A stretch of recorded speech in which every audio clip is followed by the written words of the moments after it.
Salve, jovens do YouTube, nós somos o Let's Podcast, eu sou o João Gustavo e aqui o meu grande amigo comigo, fala Saulinho. Beleza, meu cara? Beleza, cara, eu queria aproveitar e pedir a você para se inscrever no nosso canal, deixa um like e comenta aqui embaixo, é muito importante. E essa entrevista de hoje promete, né, Sal? Pô, bicho, a gente tá com o prefeito, vou falar mais o quê? Prazer, Ângelo, em ter você aqui. Você, ele já falou que pode, tá, galera? Aqui é informal, não tem esse negócio, o Ângelo tá aí na flor da idade, você. Ângelo, obrigado pela presença. Obrigado a você, Saulo, e a você, João. Um prazer também estar com vocês aqui para esse bate-papo. Muito bom. Ângelo Osvaldo, prefeito de Ouro Preto, a gestão 21 a 24, ex-ministro da Cultura, foi em qual governo? Foi no governo Sarney, mas eu fui ministro interino. Né? Eu era chefe de gabinete do ministro Celso Furtado. Sim. E quando ele ia em missão ao exterior, eu respondia pela pasta. Perfeitamente. Uma experiência Você tá achando importante. Que é Let's, rapaz.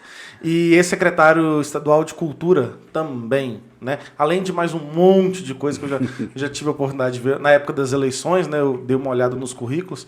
Não estou aqui para poder puxar saco nem nada, mas o currículo do Ângelo é absurdo. Ele fez um monte de coisas. Nós vamos destrinchar um pouquinho aqui. Eu vou começar com uma pergunta, já colocando uma boa lenha nessa fogueira que já está esfriando. O Ouro Preto já está começando a ficar igual sempre ficou. Cara, que piada de tio. Tá cada dia pior. Deixa eu te falar. Muita gente fala da vitalidade do senhor. Eu já falei de senhor. Da sua vitalidade para encarar essa gestão. Em contrapartida, muitas pessoas falavam: pô, Ouro Preto precisa de sangue novo, Ouro Preto precisa de pessoas novas para uma gestão nova. Como afirmar para a população ouropretana que mesmo o senhor, já experiente de outras gestões, possui esse sangue novo e essa vitalidade para encarar os desafios que Ouro Preto tem? Bem, eu acho que o povo ouropretano, especialmente aí no caso o eleitor de Ouro Preto, a eleitora de Ouro Preto, eles identificaram em mim, como das vezes anteriores, porque é o meu 4º mandato, eles identificaram em mim uma pessoa identificada com a cidade, com os valores de Ouro Preto, com os desafios de Ouro Preto, com conhecimento de causa e com vontade de trabalhar com transparência, honestidade, como eu sempre fiz, com dedicação plena, porque eu gosto de Ouro Preto e me consagrei a Ouro Preto. Eu já tive a oportunidade de trabalhar em vários lugares do país, do exterior, e sempre retornei a Ouro Preto. E mais esse mandato, para mim, foi uma oportunidade também de recolocar nos eixos aquilo que nós havíamos pautado como princípios fundamentais para o desenvolvimento harmonioso, integrado e coerente de Ouro Preto, cidade e distritos. O nosso município é muito grande, são quase 1.300 km², 12 distritos.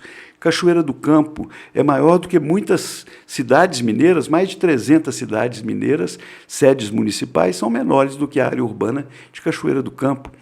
E, então, nós temos todo esse quadro de demandas, dificuldades, conflitos. Precisamos de quê? Planejamento, organização, coerência, coesão, unidade, união. E quando eu vi que muita coisa que eu havia feito anteriormente havia se perdido quase, ou estava quase que sendo esfacelado, eu me animei muito a voltar. Quando eu vi o Parque dos Contos, o Horto dos Contos fechado, 8 anos fechado, o Parque das Andorinhas destruído, 4 milhões de reais em caixa, que nós estamos retirando agora, para dar continuidade a um programa habitacional que eu tinha há 8 anos atrás. Esse dinheiro ficou aí em caixa, porque não mexeram nos recursos de um programa habitacional, recursos federais que nós conquistamos de emendas parlamentares. Quando eu via 35 milhões de reais para um programa de contenção de encostas, isso parado também. Eu estou aí agora colocando em marcha, já fizemos todos os levantamentos, medições, isso vai funcionar. Quando nós vimos Ouro Preto perdendo, em termos de recursos financeiros, por ter perdido a sua posição no ICMS cultural do Estado, era o 1º lugar, hoje está em 9º lugar. Quer dizer, houve muito declínio, decadência, perda. Ouro Preto ficou fora da AMIG, da Associação Mineira de Municípios Mineradores, nos últimos 8 anos. E a AMIG é uma associação aguerrida, eu já fiz parte dela como prefeito. Nós lutamos muito pelo enfrentamento. Você tem que negociar com a Vale, saber negociar os direitos do município. E nós perdemos muito que outros municípios ganharam demandas levadas à justiça pela AMIG e Ouro Preto ficou de fora. Ouro Preto ficou fora, inclusive, da Associação de Cidades Históricas de Minas Gerais e da Associação dos Monumentos Mundiais do Brasil, que a Cidades Monumento Mundial tem uma associação também. Quer dizer, em todos os fóruns onde nós poderíamos estar presentes, debatendo, colocando questões importantes, buscando mais recursos, o que tinha de Ouro Preto lá? Omissão e ausência. Por quê? Prefeitos que se enclausuraram ali nos seus pequenos interesses e esqueceram de que Ouro Preto é uma cidade que tem que estar presente na vida de Minas Gerais e do país, e é assim que ela consegue trazer recursos.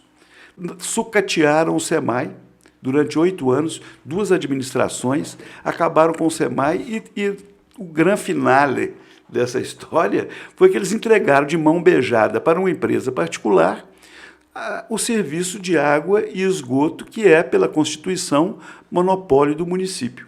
Mas fizeram a Câmara Municipal aprovar a concessão, a outorga, gratuita.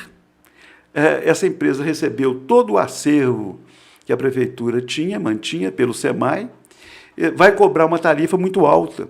Eu não sou contra a privatização, eu não sou contra parceria público-privada, mas eu acho um absurdo conceder-se gratuitamente uma outorga não onerosa a uma empresa particular. Todo o sistema de tratamento de água de Ouro Preto e o possível tratamento de esgoto para essa empresa praticar uma tarifa altíssima. Sempre fizeram campanha em Ouro Preto contra a Copasa. Uhum. Sim. A Copasa virou um monstro. E, no entanto, a Copasa é uma grande empresa criada pelo governo de Minas Gerais em 1971 para auxiliar os municípios na grande missão que o município tem de promover o saneamento básico e ofertar água de qualidade. Criaram uma coisa que Ouro Preto não precisa cobrar água. Não, Ouro Preto tem água, todo morro tem água. Água na torneira é um produto industrial. Como é o gás de cozinha, como é a energia elétrica, você lá no interruptor acende e apaga a luz, mas você não vai deixar a luz acesa o dia inteiro.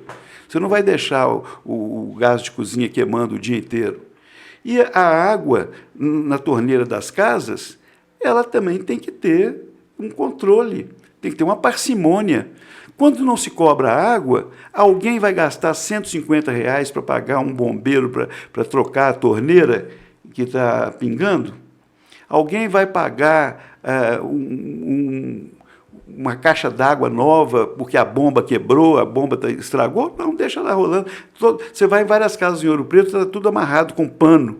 A torneira amarrada com pano. Para que eu vou gastar dinheiro se eu já não pago nada? A água não tem valoração para a maioria das pessoas, porque, não, isso aí a prefeitura tem que pôr isso aí, porque Ouro Preto tem muita água. A água na fonte é uma coisa, e mesmo os mananciais estão todos poluídos. A água na fonte é uma coisa, água na torneira é um produto industrial. Então tem que haver uma tarifa. Agora, nós queremos uma tarifa justa. Nós não queremos uma tarifa especulativa de empresa que visa lucro. A empresa pública, ela visa prestação de serviço e cumprimento de tarefa até constitucional. Agora, a empresa privada, ela visa lucro. Então, se deram para uma empresa privada, ela vai visar lucro. E o que nós queremos é resgatar a possibilidade do ouropretano ter uma tarifa justa. Mas, legalmente, é possível resgatar, no caso hoje, tem a Sanioro. Nós estamos... O que eu tenho que fazer? O que eu estou fazendo? Os apressadinhos, aqueles que ficaram em silêncio quando houve essa outorga, que a Câmara Municipal votou, que o prefeito anunciou, quando houve esse anúncio, há um ano atrás, 1 ano e meio atrás, eu não vi esse clamor que agora aparece até de gente falando que dia, porque o prefeito já está aí, tem 4 meses, cadê, o que ele fez com a Saneouro? Isso não é de uma hora para outra. Isso não é... Os prefeitos anteriores, durante 7 anos, eles acabaram com o SEMAI. Eles demoraram 7 anos para acabar com o SEMAI. e em um ano construíram a Saneoro, o prefeito passado. Eu não consigo, de uma hora para outra, me desvencilhar de uma empresa que recebeu uma outorga gratuita da prefeitura baseada numa lei municipal, votada por 10 vereadores da Câmara Municipal e pelo prefeito, sancionada. O que nós estamos fazendo? Primeiro, um processo de investigação. A prefeitura abriu vários processos de levantamento de fatos que são... aí estão sob análise. Eu não tenho ainda as conclusões, então eu prefiro não adiantar nenhuma conclusão, porque ela nascerá de comissões, de comissões de avaliação, com advogados, com técnicos competentes para fazer essa averiguação. Mas nós estamos levantando tudo isso, vamos levar para o Ministério Público, para o Tribunal de Contas, para todas as instâncias. E também a Câmara Municipal está participando através de uma CPI. O instrumento de investigação, de averiguação de fatos no poder público, e até na vida nacional, estadual ou municipal, o instrumento mais importante está até nas mãos do Legislativo, mais do que do Executivo, que é uma comissão parlamentar de inquérito. Nós estamos vendo o que está acontecendo em Brasília agora. Pela primeira vez, começam a aparecer dados de uma realidade que tem sido sempre ocultada e disfarçada a respeito da Covid. Nós queremos que a nossa comissão parlamentar de inquérito, que se instala na Câmara de Ouro Preto, felizmente foi criada uma comissão parlamentar de inquérito, que ela venha também desocultar os fatos todos relativos à concessão gratuita do serviço de saneamento e de água para uma empresa particular, a criação de uma agência reguladora que era só para acomodar interesses da administração anterior, remunerar pessoas ligadas à administração anterior. Felizmente, nós já extinguimos por lei essa agência reguladora, nós vamos nos filiar a uma outra agência regional, que será muito menos onerosa para a prefeitura. Nós queremos ver como vão ficar esses funcionários que ficaram feitos zumbis dentro da prefeitura, 100 e tantos funcionários que eram do SEMAI e ficaram dentro da prefeitura. E foram colocados quase que em funções onde eles não funcionam. Porque eles eram concursados, né? Não, eles eram concursados funcionários do SEMAI. Sim. E eles tiveram direito de escolha. Tiveram direito de escolha, mas aí é o que nós estamos fazendo agora, um programa para aproveitá-los corretamente, então, dentro da prefeitura. Isso foi feito de qualquer maneira, julgaram esses servidores dentro do quadro da prefeitura, não é assim que se deve funcionar. Já estamos desonerando a prefeitura do ônus pesado que foi a criação dessa agência. Nós já estamos verificando quem presta serviço para a Saneoro. Quem são as pessoas beneficiadas pelo funcionamento dessa empresa? E muita coisa começa a aparecer, então, a ser, como eu digo, desocultada, e é nesse sentido que nós queremos a participação das pessoas. Aqueles que ficam só, está demorando, porque esses apressadinhos, na verdade, estão querendo fazer o jogo politização, do grupo político que criou esse caos para o saneamento básico em Ouro Preto, retardando todos os processos. O ministro Márcio Fortes viabilizou 20 milhões de reais em recursos para a prefeitura fazer todo esse processo da construção do osso de boi, da estação de tratamento, de implantação. Existe a estação lá hoje, Ângelo? Existe uma estrutura que nós começamos a fazer e foi abandonada. Isso tem que ser retomado. Diz a Saneoro que ela vai retomar isso porque ela tem que fazer também o tratamento de esgoto. Mas ela não dá prazo. Ela não diz a que veio, porque como ela recebeu essa concessão por 35 anos, quem sabe ela vai fazer igual o prefeito, que só começou a funcionar nos últimos 6 meses do governo dele. Quem sabe ela vai só, quando ela estiver lá com 34 anos, com 33 anos, que ela vai tentar fazer alguma coisa. Porque ela não tem nenhuma obrigação.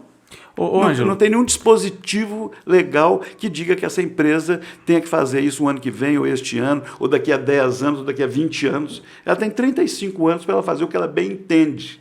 Então, isso não pode permanecer. Nós estamos numa luta. Vamos lutar contra uma empresa poderosa, porque ela está ligada a grupos até, parece que internacionais, mas também a alguns grupos locais. Nós sabemos que tem alguma vinculação, algum relacionamento. É isso que estamos tentando descobrir também.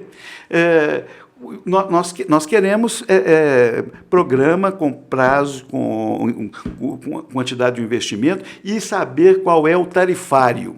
Estão fazendo até terrorismo aí, que toda hora um fala que vai cobrar R$400, outro R$300. Nós sabemos que não vai ser barato, que é mais caro que a Copasa. Que a Copasa tem um interesse público. Essa empresa não tem interesse público nenhum, ela tem interesse particular de lucro. Ela vai investir alguma coisa e não vai ter de volta? Qual é o diálogo dela atual com a prefeitura? Nós não temos diálogo ainda porque nós estamos num processo de averiguação, então o diálogo é pelas comissões de sindicância. Eu não posso agir de outra maneira, né, a não ser enquanto nós não tivermos apurado uma situação e clarificado pelos instrumentos legais de que dispomos. Esses PADs, esses processos todos que tem várias siglas lá, e pela própria CPI, que é a Comissão Parlamentar de Inquérito da Câmara Municipal, eu não posso avançar em nenhum diálogo, mas eles sabem que nós estamos numa atitude bastante crítica com relação a tudo isso, porque é uma coisa que foi feita escandalosamente, minha maneira de ver. Não se outorga um serviço dessa monta e com a importância que ele tem na vida de qualquer comunidade, sem nenhum compromisso, sem nenhum vínculo, sem nenhuma cláusula, sem nenhuma condicionante, não tem nada. Ô Ângelo, uma pergunta, ainda falando disso, com relação aos distritos. Sim. Bom, aqui em Ouro Preto a gente sabe que a gente tem a estação de tratamento de água, a gente vai ter a estação de tratamento de esgoto, né? Mas, e no caso de distritos que não há nenhum tipo de tratamento, que a água simplesmente vem da mina e ponto final? É mais grave ainda. Eles podem cobrar? Nesse caso, porque, só ainda falando, eu recebi um áudio, eu tô num grupo que chama Ouro Pretanidade, se eu não me engano. Eu vou olhar o nome do grupo aqui certinho. Sim. Foi até o Gleiser Boroni que me colocou lá e é um grupo bem bacana que o pessoal reivindica bastante coisa lá. E uma das coisas é um áudio de um morador lá de Rodrigo Silva. Eu não sei se ele é de Rodrigo Silva, mas ele parabenizando o pessoal de Rodrigo Silva que botou a galera do Saneouro para correr. Eles chegaram lá para poder começar as obras de instalação dos hidrômetros. Eu não sei se é exatamente isso, mas e aí eles botaram eles para correr mesmo, a galera teve que ir embora. É verdade isso? E também a empresa pode cobrar de um distrito mesmo não tendo a estação de tratamento? Olha, o que acontece é que ela tem a concessão plena. O único distrito de Ouro Preto que tem, aliás, o único local em Ouro Preto onde tem tratamento de esgoto é São Bartolomeu, que eu consegui, quando nós criamos o SEMAI, priorizar São Bartolomeu exatamente para despoluir as primeiras águas do Rio das Velhas. O Rio das Velhas nasce na Cachoeira das Andorinhas, desce ali naquele grande vale e passa logo por São Bartolomeu. Então, a primeira poluição do Rio das Velhas, que é o grande afluente do São Francisco, e no momento que todo mundo estava falando na proteção do Velhas, do São Francisco, a reposição, a transposição das águas do São Francisco para os canais de irrigação do Nordeste, árido, do semiárido do Nordeste, nós então conseguimos fazer uma estação de tratamento de esgoto, coletando todo o esgoto de São Bartolomeu. Essa estação ficou abandonada quando nós chegamos na prefeitura no final do ano, ela estava até sem funcionar. E hoje a Saneouro está indo lá limpar os caminhões, que ela faz aí limpeza de fossa e tudo. Ela estava julgando na estação de tratamento de São Bartolomeu, que não comportaria isso. Quer dizer, estavam destruindo até o único lugar que nós temos estação de tratamento de esgoto. Mas nos distritos ela não pode cobrar enquanto ela não tiver colocado a hidrometração e estiver oferecendo água de qualidade. Como é que ela vai cobrar uma tarifa maior? Ela cobra essa tarifa básica do SEMAI, mas ela não pode cobrar mais porque ela ainda não tem um serviço prestado e não tem a medição. Na hora que ela coloca o hidrômetro, daqui a pouco ela vai começar a cobrar. E o hidrômetro também é importante, porque o hidrômetro é que faz o consumidor ter parcimônia no consumo. E ele tem um controle, ele sabe, eu consumo tanto. Eu sei quanto que eu posso consumir, se eu posso mais ou menos, e eu vou me adequar a isso.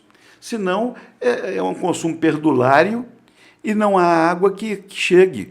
Se você não tem um freio nisso, que é o hidrômetro, e a pessoa ter a consciência do consumo, do gasto, ela gastar a necessidade dela, nós vamos ter 500 mil ETAs, que são as estações de tratamento de água. Porque quanto eu faço a ETA do Itacolomi, nós fizemos aqui o que eles chamam de Verdão, um reservatório de 1 milhão de litros na bauxita. Eu ampliei a estação do Itacolomi, nós fizemos laboratório, eu invasava a água do Itacolomi, como é invasado em Itabirito, nós invasamos aqui também. Eu me baseei muito no SAI de Itabirito para criar a imagem e semelhança dele, o nosso SEMAI.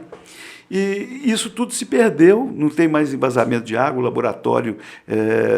hoje eu não sei como é que está com a empresa particular, mas a prefeitura estava sucateando tudo isso. Então, a cobrança virá, eles estão começando a pôr o hidrômetro para começar a cobrar, para eles terem capital. Porque eles vão pôr o capital deles aqui para esperar o que... A gente não tem essa certeza. E quanto mais eles cobram e instalam o hidrômetro, mais o prefeito é pressionado para tirar a saniora. Né? Exatamente. Pois é, mas as pessoas... Algumas pessoas de má fé, elas dizem que eu prometi a água de graça, cortar tudo, tirar o hidrômetro. Não, eu nunca falei contra o hidrômetro, porque o hidrômetro é importantíssimo exatamente para o controle do consumo de água e o controle da produção. Porque eu tenho certeza que a produção de água de Ouro Preto, com a ETA do Itacolomi, Estação de Tratamento de Água aqui no Itacolomi, e a ETA do Jardim Botânico do Passa 10, essa produção seria suficiente para abastecer Ouro Preto, para não haver falta de água em nenhum bairro. Mesmo aqueles bairros que estão nas partes mais elevadas, nós criamos um sistema que a água do Jardim Botânico do Passa 10, ela vai para o alto de São Sebastião, de lá vai para o alto de Santana, para o alto de São João, depois por gravidade, aí ela desce e vai pegar o Alto da Cruz, vai pegar o Morro da Queimada, vai alcançar a Piedade e o Taquaral, vai ao Padre Faria. Então, Ouro Preto teria água suficiente se houvesse esse controle. Como não tem controle, todo mundo gasta de qualquer maneira, deixa a torneira vazando, lava passeio, em plena seca, as pessoas lavam a rua, há um desperdício muito grande. Ninguém tem noção de controle do consumo de água. E nós temos que ter uma educação para isso. Nós temos que aprender, e o incentivo geralmente é a tarifa e é o hidrômetro, para nós termos consciência. Ninguém deixa a luz acesa em casa o dia inteiro. Por quê? Porque sabe que a CEMIG vai aparecer lá e, conforme for, vai até cortar depois a nossa conta se nós não tivermos condição de pagar. Então, todo mundo tem parcimônia, tem um equilíbrio no consumo de energia elétrica. É o que precisa acontecer com a água, mas com uma tarifa justa também. O senhor falou da gestão anterior, vou fazer uma provocação. O senhor recebeu alguma coisa de bom da gestão anterior? Bom, estamos procurando ainda, né, para ver. Até agora, hoje mesmo, eu vi lá, eu vou ter que pagar R$140 mil da desapropriação de uma casa em Antônio Pereira para ser capela velório. Era um pedido grande da comunidade do Pereira que houvesse lá uma capela velório. E o prefeito anterior ele anunciou, fez o estardalhaço lá, foi lá, mostrou a casa, filmou e tudo, mas ele não pagou. Agora que nós conferimos isso, e eu vou ter que pagar R$140 mil.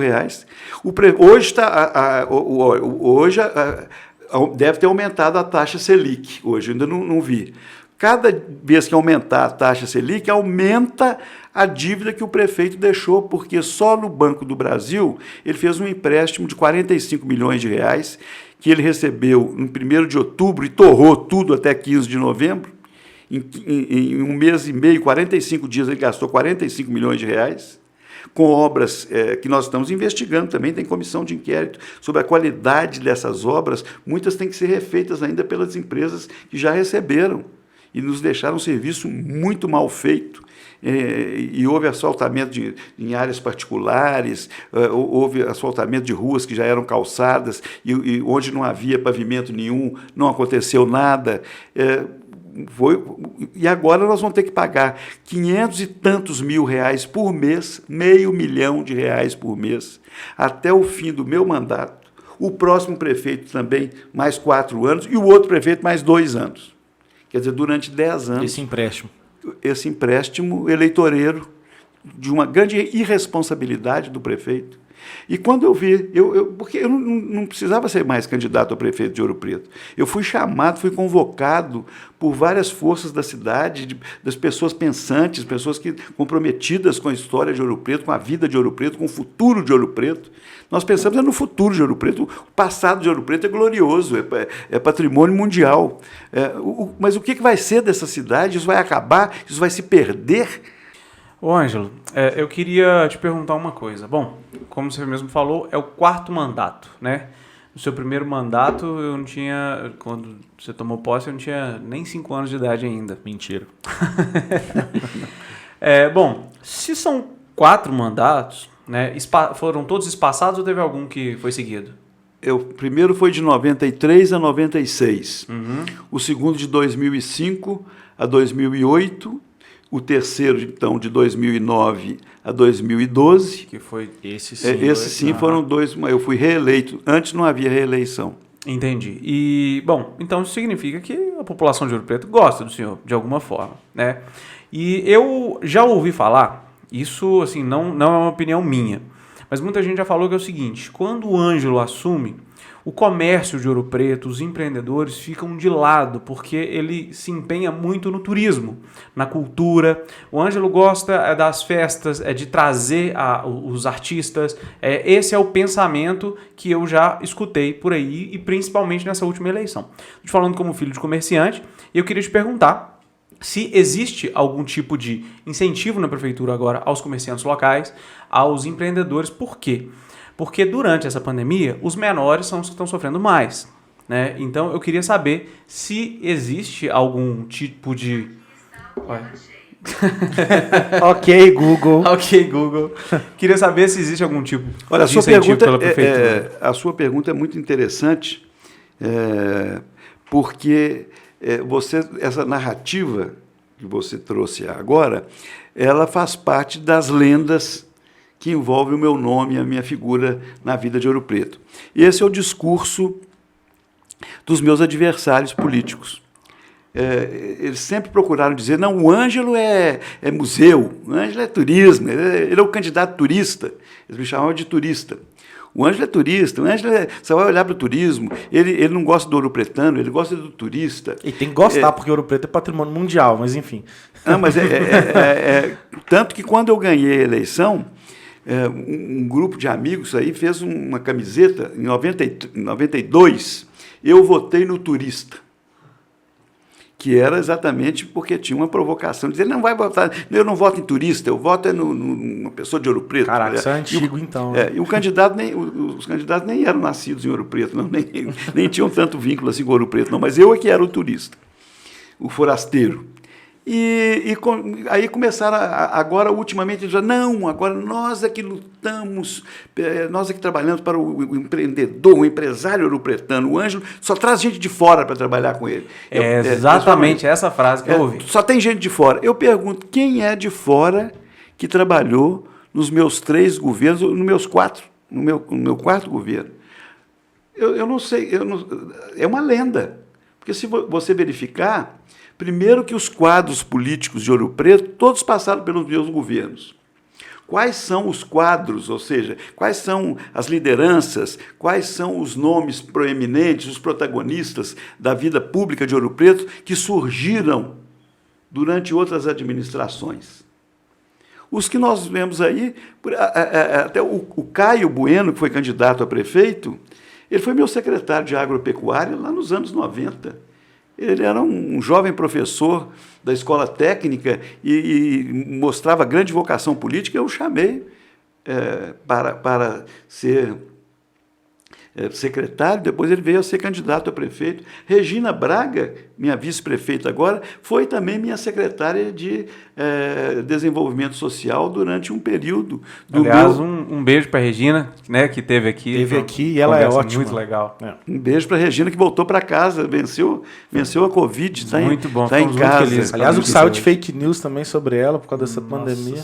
Vocês veem que as pessoas são cruéis até, não é? As fake news e todo esse sistema moderno aí de comunicação é, na verdade, muito medíocre, né? As pessoas facilita as pessoas ficarem aí falando besteira o dia inteiro. E isso perturba muito a vida das pessoas e surgem as lendas. Aí as lendas vão sendo desenvolvidas como essa narrativa. Não, o Ângelo só traz gente de fora. Quem são? Eu só pergunto, quais são? Então me mostra os nomes. Quem não é de Ouro Preto ou quem não é vinculado a Ouro Preto. Quem não tem compromisso com Ouro Preto. Eu acho mais fácil encontrar quem não tem compromisso com Ouro Preto nos outros governos do que no meu. Porque no meu governo eu sempre privilegiei a presença de pessoas integralmente comprometidas, responsabilizadas com o destino de Ouro Preto. Eu sempre procurei estar apoiando o empresariado ouropretano. Mas em Ouro Preto a gente vê, às vezes, tem muito mais, as pessoas são muito mais contra o outro do que a favor de si próprias.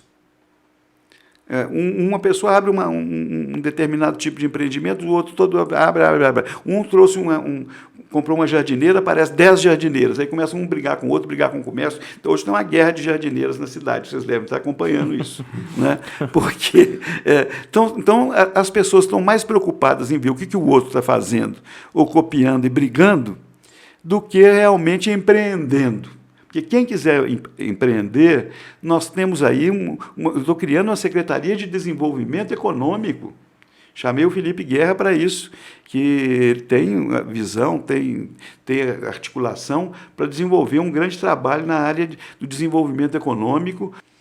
Temos que contar também com a visão empresarial e com um desempenho empresarial. O empresário também tem que se modernizar.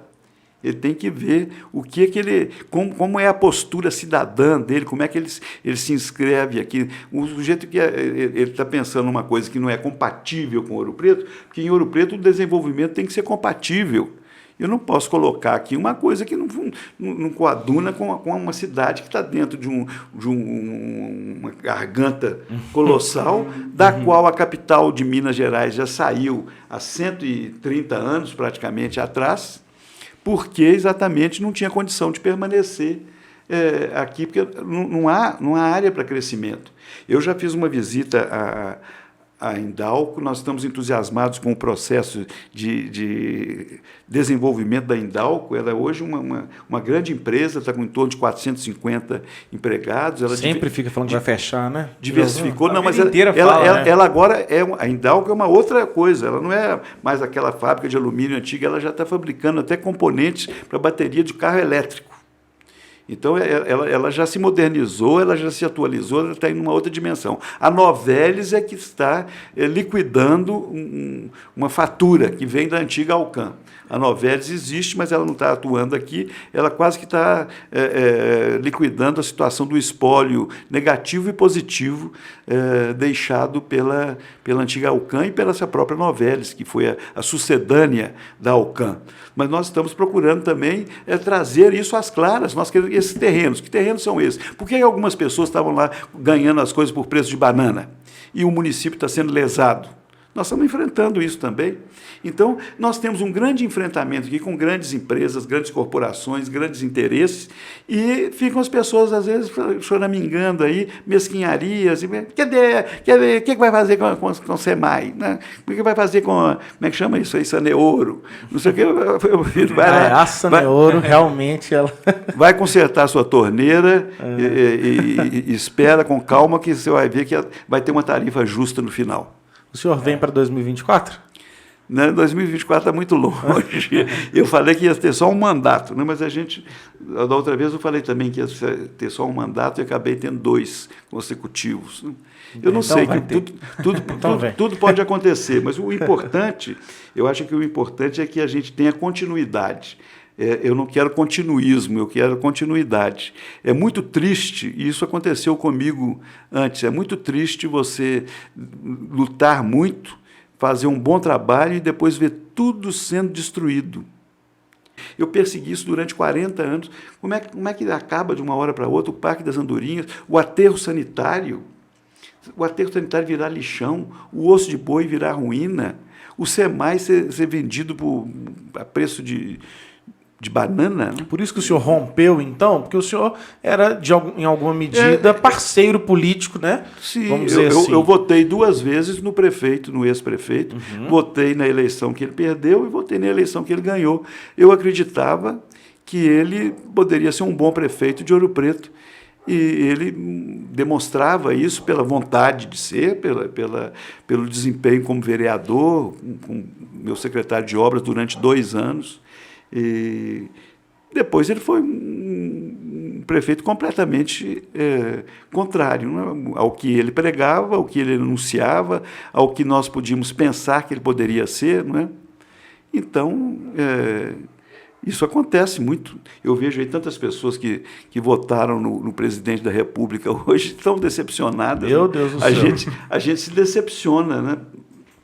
Como que é a relação da prefeitura com o governo estadual e governo federal? Porque a prefeitura não pode trazer para si a centralidade de tudo que tem que ser feito. Claro. Aliás, o Matheus Pacheco até falou aqui sobre a municipalização das escolas, né? E como que seria catastrófico.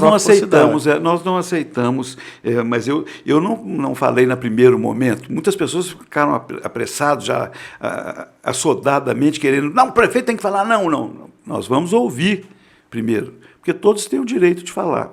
Vamos ouvir o que o Estado está propondo e quais são as opiniões dos educadores. Ouro Preto é uma cidade educadora, não é como com a nossa rede municipal, que é uma rede importante, a rede estadual, a rede particular, a Universidade Federal, o IF.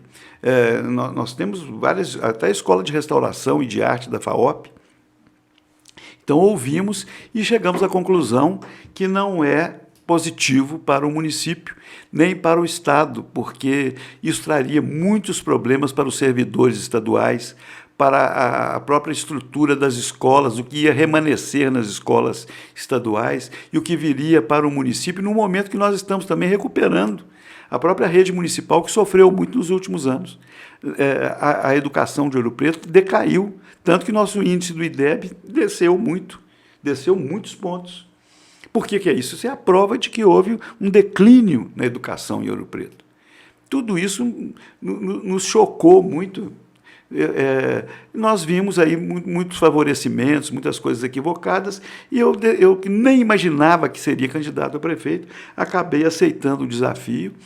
Tudo indicava que nós teríamos até uma eleição tranquila, mas depois, com os milhões que foram desperdiçados de uma maneira até escandalosa na reta final do processo eleitoral, o prefeito até que melhorou a performance dele, né? Eu espero que essas pessoas que ficaram impressionadas ali com uma massa asfáltica que a chuva já levou quase metade dela, que elas hoje tenham o discernimento de entender o que é administrar um município, quais são os desafios e como é que se comporta, como é que é um comportamento. Eu não estou aqui para fazer pirueta, para fazer graça para os outros, para ficar todo dia inventando história para iludir. Eu não sou um prestidigitador, né? Nós não estamos num circo, nós estamos dentro de um programa de governo e lutando com muitas dificuldades. Não é? Eu não consigo de uma hora para outra me desvencilhar da Saneouro, não seria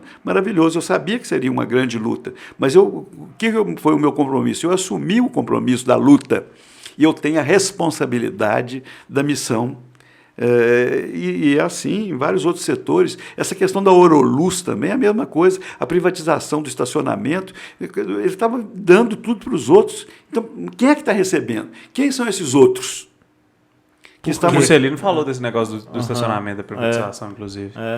nós estamos reconduzindo as coisas, dialogando com a universidade. Como é que fica uma prefeitura 8 anos sem dialogar com a universidade, sem trazer a contribuição enriquecedora de uma universidade? É um privilégio nós sermos sede de um campus de uma universidade pública, uma universidade federal brasileira, como a nossa UFOP e o nosso IF, o Instituto Federal, que é importantíssimo também. E lutamos pela permanência do Instituto Federal, porque tem gente que fala, já tem a UFOP, não precisa do Instituto Federal. Eles são complementares no quadro da cidade educadora, que é Ouro Preto, né? O senhor acha que a cidade ficou muito refém do Minas Consciente, agora falando sobre pandemia? Nós ficamos completamente reféns do Minas Consciente, porque o Minas Consciente é um protocolo muito rígido e, à medida que Ouro Preto aderiu a ele, foi no governo passado, nós temos que cumprir toda a normativa e ficamos à mercê também de uma comissão de avaliação em Belo Horizonte que analisa toda a situação do Estado, todas as micro-regiões e vai dizendo qual que vai para a onda amarela, roxa, vermelha, etc. E, então, nós tivemos que cumprir esse protocolo e sofremos muito com isso, porque em alguns momentos nós podíamos ter estado, em alguns momentos da onda roxa, nós podíamos ter estado na onda vermelha. Uhum. Agora voltamos para a onda vermelha. E é mais branda e é bom porque ela mantém uma atitude de alerta, é uma advertência. Nós ainda temos fila nas UTIs de Ouro Preto. E o Brasil ficou muito defasado, atrasado. O Brasil não tomou as medidas cabíveis, necessárias, indispensáveis no momento certo, lá atrás, e nós estamos pagando um preço muito alto por isso. Né? E para a vacina depende do governo, né? 411 mil Não tem jeito, mortes. É do governo mesmo que depende a vacina, né? Isso não tem jeito, é do governo, e seria até um crime, um outro crime também, imputar às prefeituras, que já são tão sobrecarregadas, tão oneradas, comprar a vacina. Eu teria que gastar aqui mais de 50 milhões de reais, né? E ainda tendo que pagar os 45 do asfalto, que vai virar não sei quanto, porque com a mudança da Selic, todo dia aumenta mais a nossa dívida. Eu recebi a dívida em 52 milhões, e ela já, com esse aumento da Selic de hoje, ela já vai para mais, já vai para uns 55 ou 56 milhões. Não é fácil isso, não. Mas nós estamos determinados no sentido de fazer um bom governo, de restabelecer a plena governabilidade. Não é de uma hora para outra que você tem a governança plena do município, não. Eu tenho a chave do cofre lá, eu tenho lá a assinatura, tem nos bancos, tem tudo, mas para você voltar a fazer isso funcionar, é uma demanda muito grande. Todos os processos de licenciamento têm que ser feitos, averiguação de todos esses erros, essas fraudes. Eu não posso ser conivente com isso. Nós somos obrigados a fazer esses levantamentos todos, a apurar tudo isso. Nós vimos coisas aí terríveis e vamos encaminhando. Eu não fico todo dia lamentando isso ou aquilo. Não, eu tenho que esclarecer, porque eu não posso ocultar mais do que já foi escondido, né? Eles fizeram o mal feito e esconderam. Agora, eu tenho que mostrar isso e mostrar também que nós estamos num bom caminho, buscando a confiança. Eu não quero aplausos, não. Eu quero a confiança da população, de saber que nós estamos no caminho certo. Muito obrigado, foi extremamente esclarecedor. Eu tinha mais um monte, mas vai ter que ser para a segunda parte. Mas com certeza vai ter uma segunda parte, se Deus quiser. Mas agradeço muito a disponibilidade por ser tão esclarecedor e muita força. E como todo mundo falou, de fato, né, o senhor com muita força e muita vitalidade para enfrentar esses desafios aqui. Ser de Ouro Preto é muito massa. Quando a gente fala, sou de Ouro Preto, moro em Ouro Preto, estudei na universidade, ou tenho um comércio, né? Todo mundo já, Ouro Preto, impressionante. Então a gente tem que realmente valorizar e exaltar o que é nosso. E né? Assim como as pessoas dão esse valor a nossa, Ouro Preto, nós temos que valorizar Ouro Preto também e acreditar que se a gente quiser, nós, como disse o Tiradentes, eu pego aquela frase dele, se nós quisermos, faremos de Ouro Preto um grande município. É isso aí. Muito bom. Então, muito obrigado, Ângelo. Valeu demais. Eu queria agradecer também a nossa equipe técnica, Eduardo Geraldito, que está ali. Né? Queria agradecer também ao Felipe Guerra, que proporcionou esse encontro pra gente aqui com o Ângelo. Bem rápido aqui. Valeu, um abraço, Felipe Guerra aí. A entrevista dele foi na semana passada, mas valeu demais. E queria agradecer a você que assistiu até agora. Meu muito obrigado. Peço que deixe o like. Se inscreva no nosso canal aqui. Deixa o joinha pra gente, é muito importante. Deixa um comentário também o que você achou da entrevista, quem que você quer que a gente traga aqui. Pode perguntar as coisas pro Ângelo aqui também, depois vai dar uma olhada lá, né, Ângelo? Claro. Responder o pessoal lá. Da próxima vez que vier, a gente pergunta. Vai ter uma parte 2 com certeza. E ao vivo na próxima vez, o pessoal perguntar. Ao vivo. É. E é isso aí. Então, muito obrigado. Nos siga nas nossas redes sociais. O Instagram é o Let's Podcast, o Facebook é o Let's Podcast BR. E o YouTube também, youtube.com/Let's Podcast BR. Deixo aqui o meu muito obrigado, valeu a todo mundo e até mais.